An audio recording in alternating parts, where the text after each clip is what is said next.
Assalamu alaikum student mathematics 4024. Welcome to Maths Guru. I hope you all are fine. I am fine too. Alhamdulillah. In this video, we will solve a question from exercise 13A. This is question number 9. The book is D3. The topic is circle properties. और circle properties में भी जो first four properties हैं जिनको हम symmetrical properties कहते हैं उस पे जो है ये exercise जो है पूरी बेस करती है. एक्सरसाइज 13 है और 13B जो है ना वो सिमेट्रिकल प्रॉपर्टीज वाली हैं और फिर 13C जो है वो आगे से एंगल प्रॉपर्टीज स्टार्ट हो जाती हैं. सिमेट्रिकल प्रॉपर्टीज तुम्हें पता है हम उसको इस वजह से कहते थे क्योंकि these properties were dependent on the tangent chord radius. Tangent chord radius में जो एंगल्स बनते हैं, ठीक है, इनकी इंटरसेक्शन से जो बेसिकली एंगल्स बनते हैं उनकी क्या प्रॉपर्टीज होती हैं, तो इसको हमने सिमेट्रिकल प्रॉपर्टीज का नाम दिया था. प्रीवियस वीडियो में भी हमने जो है वो क्वेश्चन नंबर 1 सॉल्व किया था एक्सरसाइज 13A का. आई होप वो वीडियो तुम लोगों ने देखी होगी और वो तुम लोग के लिए हेल्पफुल होगी इंशाल्लाह. ये वाला क्वेश्चन भी ना उसी प्रॉपर्टी पे बेस करता है. उस प्रॉपर्टी का नाम था perpendicular bisector of a cord. ठीक है, मतलब हमने इस प्रॉपर्टी में ये देखा था कि जब सेंटर से एक परपेंडिकुलर कॉर्ड पे गिरता है तो वो कॉर्ड को बाइसेक्ट कर देता है. सही है. तो ये वाला जो क्वेश्चन है ना, क्वेश्चन नंबर 9 और क्वेश्चन नंबर 10, ये भी जो है वो perpendicular bisector of a cord से ही रिलेटेड हैं दोनों क्वेश्चंस. तो पहले हम इस वीडियो में इंशाल्लाह क्वेश्चन नंबर 9 को सॉल्व करेंगे. This is question number 9. और फिर इंशाल्लाह नेक्स्ट वीडियो में हम लोग क्वेश्चन नंबर 10 को भी सॉल्व कर लेंगे इंशाल्लाह. So let's just start the video. पहले क्वेश्चन को रीड कर लेते हैं अच्छी तरीके से. क्वेश्चन में फिगर नहीं है तो हमें फिगर जो है वो खुद बनानी पड़ेगी. तो आई होप ये वीडियो तुम लोग के लिए हेल्पफुल होगी इंशाल्लाह. तो पहले क्वेश्चन को रीड करते हैं और फिर देखते हैं कि हमें क्या बनाना है और क्या फाइंड करना है. The question says the length of two parallel chords.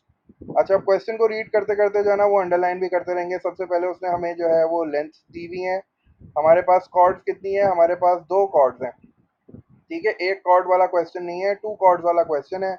और उसने हमें जो है of a circle of radius, पहले उसने जो है ना हमें रेडियस दिया हुआ है 5 सेंटीमीटर.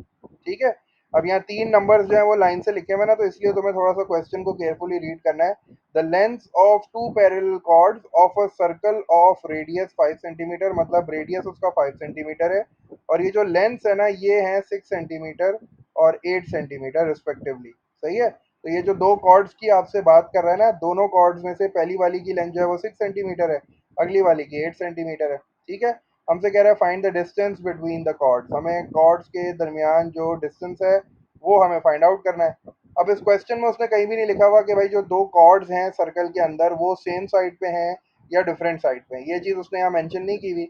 उसने बस ये बोला है कि दो पैरेलल कॉर्ड्स हैं. अब डेफिनेटली कॉर्ड्स जो है वो सर्कल के अंदर ही होती हैं, तो पहले हमें सर्कल बनाना पड़ेगा, दो कॉर्ड्स बनानी पड़ेंगी. अब दो कॉर्ड्स जो है ना वो हमारी मर्जी है कि वो हम दोनों एक ही साइड पे भी बना सकते हैं या हम जो है वो ऑपोजिट साइड पे भी कॉर्ड्स बना सकते हैं. तो देखते हैं क्या करना है. हमें डिस्टेंस फाइंड आउट करना है. तो पहले हम जो है ना इसकी फिगर बनाते हैं. सबसे पहले तो चूंकि कॉर्ड की बात की है उसने, तो पहले तो मुझे सर्कल बनाना पड़ेगा. सही है. तो सबसे पहले मैंने जो है वो एक सर्कल बना लिया. ठीक है भाई, ये मेरा सर्कल आ गया. अच्छा, अब इस सर्कल का सेंटर है. ठीक है. तो मुझे जो है वो सेंटर मार्क करना है. ये इसका सेंटर हो गया. ठीक है भाई. उसने सेंटर का कोई नाम नहीं दिया हुआ तो मैं सेंटर का नाम फिलहाल नहीं लिख रहा. अब मुझे दो कॉर्ड्स बनानी है तो पहले जल्दी से दो कॉर्ड स्टार्ट करते हैं. अच्छा, एक कॉर्ड जो है ना वो मैं ऊपर की साइड पे बना रहा हूँ, ऑपोजिट साइड पे बना रहा हूँ. एक ऊपर बना रहा हूँ और एक जो है ना वो मैं नीचे की साइड पे बना देता हूँ. सही है. तो ये फिगर जो है ना थोड़ा सा अच्छी भी हो जाएगी और ये कि समझ भी अच्छी तरीके से आएगा. तो चूंकि उसने हमें ये फ्रीडम दी हुई है, उसने बोला है कि भाई दोनों कॉर्ड्स जो है ना वो उसने हमें नहीं बताया कि सेम साइड पे हैं या डिफरेंट साइड पे हैं. तो मैंने दोनों कॉर्ड्स जो है ना वो सेम साइड पे बना दिए हैं. अब ज़रा जल्दी से देखते हैं भाई. ये कॉर्ड जो है ये तो 6 सेंटीमीटर ये वाली हो गई. सही है. और 8 सेंटीमीटर जो है ना वो ये वाली हो गई. तो 5 सेंटीमीटर रेडियस हो गया. तो अब जब मैंने दोनों की लेंथ लिख ली है, ठीक है, अब मुझे रेडियस भी बनाना है. तो अब मैं काम ये करता हूँ कि ना सारे रेडियस बना लेता हूँ जितने यहाँ मुझे काम आ सकता है. तो एक रेडियस तो मेरा ये हो जाएगा. ठीक है ना, ये भी रेडियस है, ये भी 5 है.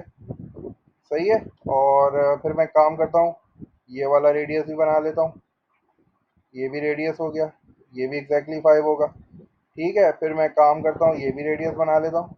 इतने सारे रेडियस बनाने का मैं क्यों बना रहा हूँ? क्योंकि ताकि फिर क्वेश्चन मुझे समझ में आए ना कि मुझे सॉल्व क्या चीज़ करनी है, मुझे गिवन क्या क्या है. तो ये भी 5 है, तो इसका मतलब है कि ये सारी चीज़ें मुझे गिवन है. अब वो मुझसे क्या कह रहा है, मुझे डिस्टेंस जो है ना बिटवीन द कॉर्ड फाइंड करना है. मतलब ये है कि मुझे जो है वो ये वाला डिस्टेंस भी चाहिए और मुझे जो है वो ये वाला डिस्टेंस भी चाहिए। दोनों डिस्टेंस अगर मैं फाइंड कर लूँ और मैं दोनों को ऐड कर लूँ तो मुझे जो है दोनों कॉर्ड्स के दरमियान का डिस्टेंस आ जाएगा। ठीक है, अच्छा अब मैंने क्या काम किया, मैंने सेंटर से परपेंडिकुलर ड्रॉप किया, तो मैं परपेंडिकुलर पे ना इस तरह 90 डिग्री भी बना देता हूँ, क्योंकि जब ये परपेंडिकुलर गिरेगा तो इसका मतलब है कि ये जो कॉर्ड है ना ये बाइसेक्ट हो जाएगी। ये कॉर्ड जब बाइसेक्ट हो जाएगी तो मेरे पास ये जो राइट एंगल ट्राइंगल यहाँ नज़र आ रहा है, इसमें मेरे पास ये वाली साइड भी आ जाएगी, रेडियस भी आ जाएगा, तो मैं परपेंडिकुलर जो है वो बड़ी आसानी से फाइंड आउट कर लूँगा। तो मैं पहले काम करता हूँ, यहाँ तुम्हें बना के दिखाता हूँ कि मैं क्या करने वाला हूँ। ठीक है, देखो ये रेडियस हो गया 5। अब चूंकि मैंने क्या किया है, ये परपेंडिकुलर ड्रॉप किया है ना, तो ये जो 3 आपका वो है ना 6 सेंटीमीटर, ये बाइसेक्ट होके 3 बन जाएगा। तो क्या मैं अब ये वाला डिस्टेंस फाइंड आउट कर सकता हूँ? हाँ, पाइथागोरस थ्योरम से ये वाला डिस्टेंस भी फाइंड कर सकता हूँ। तो मैं जो है वो ये वाला डिस्टेंस पाइथागोरस से फाइंड करूंगा। ठीक है, और मुझे जो है वो ये वाला डिस्टेंस भी चाहिए, तो इसके लिए भी मैं बिल्कुल यही काम करूंगा। ठीक है, तो मैं ये ट्रायंगल इस तरह बना रहा हूँ। अब ये 90 डिग्री हो गया, चूंकि ये परपेंडिकुलर गिरा है।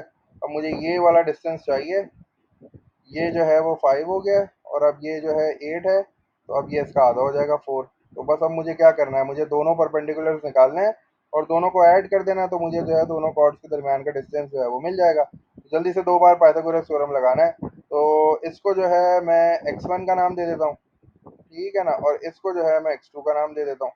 तो मुझे जो है वो x1 और x2 फाइंड आउट करना है। तो x1 के लिए अगेन पाइथागोरस थ्योरम लगेगा, x1 इज इक्वल्स टू, और ये स्क्वायर रूट हो जाएगा। अच्छा, अब मुझे फाइंड क्या करना है, मुझे परपेंडिकुलर फाइंड करना है। तो इसका मतलब है हाइपोटेन्यूज का स्क्वायर माइनस बेस का स्क्वायर हो जाएगा। तो ये जो है वो इस तरह हो जाएगा। और x2 करने के लिए क्या करूँगा मैं, x2 के लिए मुझे यही काम दोबारा करना पड़ेगा, क्योंकि मुझे फिर परपेंडिकुलर फाइंड करना है। तो स्क्वायर रूट आ गया, हाइपोटेन्यूज अभी भी मेरे पास जो है वो 5 ही है, तो 5 का स्क्वायर माइनस 4 का स्क्वायर हो जाएगा, -9। 25 माइनस 9 जो है ये 16 हो जाएगा, और 16 जो है वो आ जाएगा 4। इसका मतलब है कि मेरे पास जो x1 की वैल्यू आ रही है 4 आ रही है। और ये भी कर लेते हैं जल्दी से। ये क्या हो जाएगा भाई, ये हो जाएगा 5 का स्क्वायर 25, और 4 का स्क्वायर हो जाएगा 16।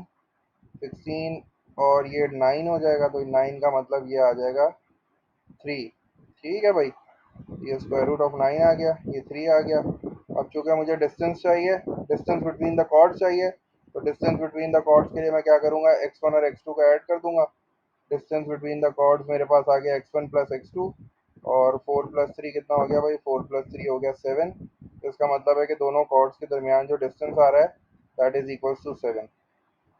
ठीक है, अच्छा अब तुम अगर बुक में देखोगे ना, तो बुक में 7 के साथ साथ एक और आंसर भी दिया हुआ है, 1 सेंटीमीटर। तो वो 1 सेंटीमीटर इसीलिए दिया हुआ है क्योंकि अगर दोनों कॉर्ड्स एक साइड पे हो जाती तो फिर तुम दोनों को ऐड नहीं करते, तुम दोनों को क्या करते, माइनस करते। तो 4 - 3 जो है ना, फिर तुम्हारा 1 सेंटीमीटर आंसर आ जाता। सही है, तो ये दोनों केसेस से जो है ना वो एक्सेप्टेबल है।